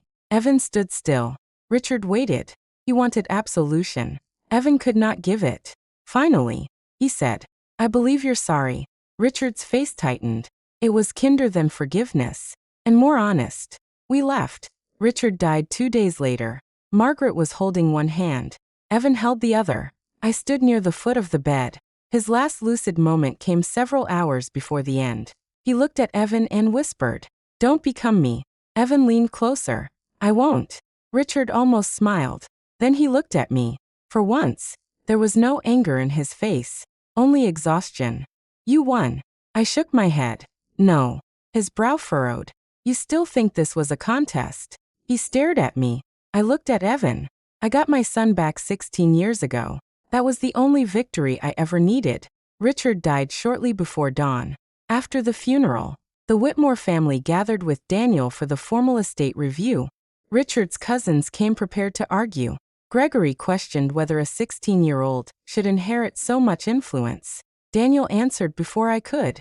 Richard made the arrangements while legally competent. And after repeated independent review, Gregory looked at me. And Catherine gets to control everything until Evan is of age? No. That surprised him. Daniel explained the independent trustees, the age restrictions, the governance structure. I would not control Evan's inheritance. I had never asked to. Margaret looked at me across the table. You knew all this? Yes. And you agreed? It isn't mine. Gregory laughed bitterly. That's convenient. Evan turned toward him. No. Everyone looked at my son. He sat straighter. My father spent years teaching me that ownership and control are not the same thing. Gregory frowned. What's your point? My point is that Mom isn't trying to control my inheritance. He looked around the table. And neither are you. Nobody answered. Richard would have been proud. The irony was almost unbearable. Margaret asked to speak with me privately afterward. She closed the library door. What really happened? I had known the question would come. So I told her. Not every detail. Enough. By the time I finished, Margaret was crying. My son did that. Yes. She pressed a hand to her mouth. To a baby? Yes. And Evan is Richard's biological son. She sat down. For a long time, she said nothing. Then she whispered, How did you live beside him all those years? I looked toward the hallway. Evan was speaking with Daniel. I stopped living beside Richard a long time ago. Margaret looked at me. I was raising my son. She nodded slowly. Then she asked about Sophie's child. He's safe. I said, Does he need anything? No. Margaret closed her eyes. Thank God. Months later, Evan and I finally moved out of the Whitmore house. Not because we had to, because we wanted to. He stood in my bedroom doorway while I packed the last box. You're really leaving the jewelry? Most of it. Grandma says some of it is historically important. Then it can stay historically important in a vault. He laughed. What are you taking? I held up a photograph. The hospital photographer had taken it hours after Evan was born. Before midnight. Before Richard entered my room. Before everything changed. In the picture, I looked exhausted, young, terrified. Evan was wrapped against my chest. You look awful, he said. I stared at him. I had just given birth to you. I'm just saying. You were not exactly camera-ready either. He grinned. Then his expression softened. Mom. Yes. I'm still angry sometimes. I knew what he meant. Okay. That you waited until I was 12. I know. And that you made the decision for me. I know. He leaned against the doorframe. But I think I understand why. I swallowed. That's enough. You don't want me to say I forgive you? Only if you mean it. He thought about that. I'm getting there. I smiled. I can live with that. He walked over and looked at the photograph. Do you regret marrying him? The question surprised me. I considered lying. I didn't. Some days. Only some? If I hadn't married Richard, I wouldn't have you. That's a cheap answer. It's also true. He rolled his eyes. Then he put an arm around me. At 16, he was already taller. For once, I let myself lean against him. What are you going to do with Whitmore Capital? I asked. He groaned. I'm 16. Your father would be horrified by that answer. Good. I laughed. Then Evan became serious. I don't want it to be about him forever. It doesn't have to be. I want to change things. Then learn first. There it is. What? Your favorite word. Learn. Basically. I smiled. One day you'll thank me. That's what Dad used to say. We both went quiet. Then Evan smiled. Except when you say it. I believe you. That was enough. I never told Noah Lane the truth. Not then. Maybe someday he would ask questions. Maybe someday he would deserve answers that only I could provide. If that day came, I would tell him. Not to punish Richard. Not to protect Whitmore. For Noah. Because children should not have to carry the sins of adults who existed before they had names. Richard never understood that. He believed people belonged to stories. Sophie belonged to his tragedy. I belonged to his resentment. Evan belonged to his redemption. Noah belonged to his regret. But people are not symbols. They are not weapons. They are not compensation for what you lost. That was Richard's mistake from the beginning. He thought he could switch two babies and decide who they would become. He thought blood mattered when he wanted revenge, and didn't matter when he wanted love. He thought inheritance could correct grief. He thought money could deliver the final word. In the end, it did. Just not the word he expected. Richard spent 16 years believing I was raising another woman's son. The truth was far crueler. For 16 years, he had loved my son, taught my son, protected my son, opened every door for my son. He introduced him to the people who mattered. He showed him how the family business worked. He gave him a name, an education, influence, assets, and finally the legal right to inherit the future of the Whitmore family. Richard did all of that because he thought Evan belonged to Sophie, and I let him, not because I wanted Richard's love. I never did. Not because I needed his apology. By the time he finally understood what he had done, no apology could return those 16 years to any of us. I let him because the night Evan was born, Richard tried to steal my child's future. So I spent the next 16 years making sure he gave it back, piece by piece, lesson by lesson, share by share. And in the end, the man who once carried my newborn son out of my hospital room because he hated me too much to love him, was the same man who put an empire into that child's hands. Richard thought hatred had made him patient. He was wrong. I had always been more patient. Because he was fighting for revenge. I was fighting for my son.